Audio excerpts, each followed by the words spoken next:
Hello friends, কেমন আছো সবাই?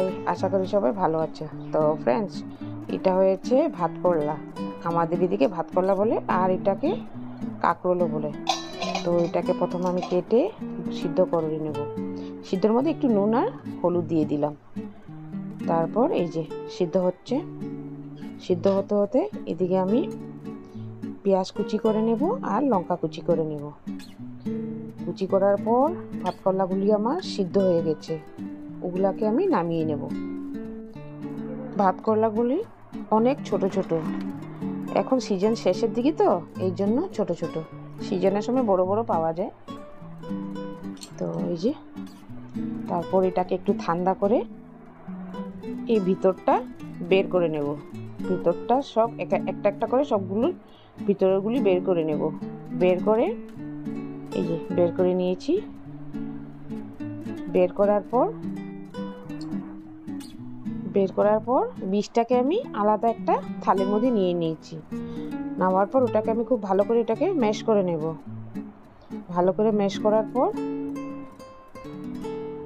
এই যে ম্যাশ করা হয়ে গেল। তারপর আমি একটা কড়াই বসাবো। কড়াইটার মধ্যে একটু সরষের তেল দিয়ে দেব। সরষের তেল দিয়ে দুটো ডিম নাড়িয়ে নেব। ডিম দুটো দিয়ে নাড়িয়ে নেব। আমি পুরটা আজকে ডিম দিয়ে বানাবো, তার জন্য দুটো ডিম নিচ্ছি। ডিমগুলোকে ভালো করে নাড়িয়ে চাড়িয়ে নামিয়ে নেব। অনেক রকমেরই করা যায়, আমি ডিম দিয়ে বানাচ্ছি। এটার মধ্যে আমি সরষে দেব না, সরষে দিয়েও করা যায়, আমি সরষে দেব না। ডিমটা হয়ে গেছে ভাজা। ডিমটা ভাজার পর দিয়ে দেব কেটে রাখা পেঁয়াজগুলো। পেঁয়াজ কাঁচা লঙ্কাটা দিয়ে দেব, দিয়ে ভালো করে নাড়িয়ে নেব। এই যে পেঁয়াজটা দিয়ে দিলাম। পেঁয়াজটা আর কেটে রাখা লঙ্কাগুলিও দিয়ে দেব, দিয়ে ভালো করে নাড়িয়ে নেব। এই যে একটু হালকা লাল লাল হয়েছে, দিয়ে দিলাম কেটে রাখা লঙ্কাগুলো, দিয়ে ম্যাশ করা ভাত করলার বীজগুলো দিয়ে দেবো এর মধ্যে, দিয়ে ভালো করে নাড়িয়ে নেব। হালকা রং আসার পর ওর মধ্যে দিয়ে দেব ভেজে রাখা ডিমগুলো।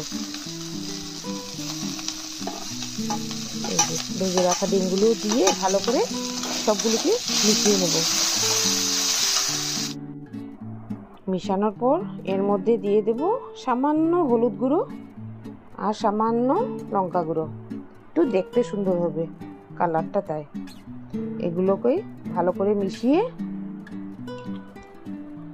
এর মধ্যে দিয়ে দেব নুন। নুনটা দেওয়ার পর ভালো করে নাড়াচাড়া করে নামিয়ে নেব। নামানোর পর এই যে ভাত করলাগুলোর মধ্যে ভরিয়ে যাব, ফিল করে দেব। একটা একটা করে সবগুলোর মধ্যে দিয়ে দেব। এই যে আমার সবগুলো ভরানো হয়ে গেছে। এই যে সবগুলো কি সুন্দর করে ভরিয়ে নিয়েছি।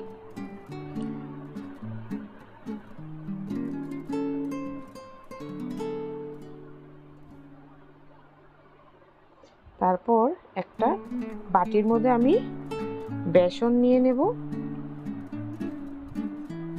বেসন দেব আর একটু দেব চাউল গুঁড়ো।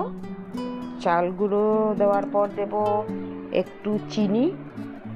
একটু চিনি দেওয়ার পর দেব সামান্য হলুদ গুঁড়ো। তারপর দেব নুন, দিয়ে ওর মধ্যে জল দেব। জল দিয়ে ভালো করে পেস্টটা বানিয়ে নেব। এর মধ্যে আমি লঙ্কা গুঁড়ো দেব, যেটা আমি দিতে ভুলে গেছিলাম। লঙ্কা গুঁড়ো দিয়ে দিলাম, দিয়ে মিলিয়ে নেব। তো কড়াইয়ের মধ্যে আমি দেব তেল।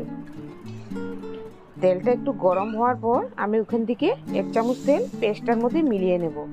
এটা দিলে কি হবে, ভাত করলা পুরটা ক্রিস্পি হবে। আর তেলে যখন দেব তাহলে এটা লাগবে না। তো এই যে আমি পুরগুলোকে ডিপ করে করে তেলে দিয়ে দেব। এই যে দিয়ে দিলাম এক এক করে। দেওয়ার পর করে ভেজে নেব। কিছুক্ষণ পর ভালো করে ভাজা হওয়ার পর এই যে উল্টা পাল্টা করে নামিয়ে নেব। এই যে আমার পুর হয়ে গেছে রেডি। তো ফ্রেন্ডস, আমার ভিডিওটা যদি ভালো লেগে থাকে তাহলে like, comment, share and subscribe করে দেবে।